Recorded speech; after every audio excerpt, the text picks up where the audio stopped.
To many of us, debit cards are indispensable for all kinds of purchases, but using your debit card to pay for a rental car is easier said than done. That's because renting a car is not like buying a product. It's a big loan for a valuable asset. Neil Abrams, a consultant for the rental car company, says, quote, "It's about managing the risk of loaning a $20,000 vehicle or asset." Amy Krakow is a frequent rental car customer who usually uses her debit card. That was an issue one time at the Albuquerque airport. It was extremely difficult, and it ultimately became a problem, and we did not rent from them. I rented instead from someplace else, and they charged me a great deal more.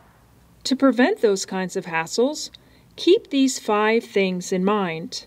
First of all, location matters. Many rental car agencies are franchises. Debit card policies may vary from one location to the next, so check before you make reservations. Number 2, be prepared for a freeze to be placed on your account for a deposit.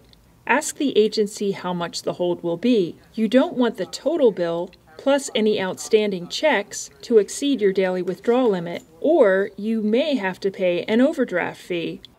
If by chance it is going to exceed that amount, give your financial institution a call to see if they may temporarily increase that for you.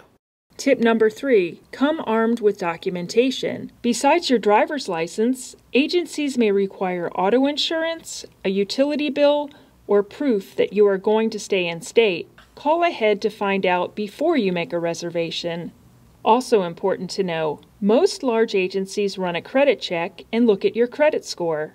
Credit scores are used by credit reporting agencies in order to determine the credit worthiness of an individual. Well, credit scores do range between 300 and 850. A good credit score normally for getting something such as a car loan or a mortgage is going to start off in the 680 range. Anything below that is a little bit more challenging. Anything above that just really helps you to obtain any credit that you're looking to get.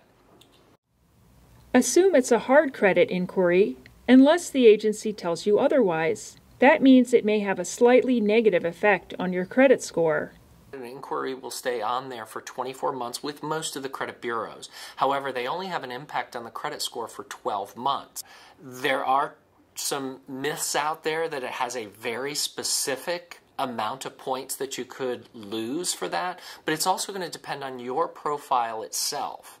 Some can be as little as 5 points, some could be less, some could be more. Some renters choose small agencies that don't require a credit check. We've had quite a few customers who come here and choose us over the other rental companies because we do allow them to use their debit card for a rental. No credit check is required. Finally, consider using a credit card, at least for part of the process. A great option may be reserving with the credit card if you're fearful of utilizing the credit card because you may be making purchases when you're on vacation or taking care of whatever you need to. You can reserve with the credit card and then pay with the debit card if you're more into paying for using your own cash or not wanting to incur any interest or penalties by using the card. And by using your credit card, that's a great way to avoid the credit check at the counter where there may actually be some issues on your credit report that you didn't even know about. So that just makes sure that your rental is nice and easy.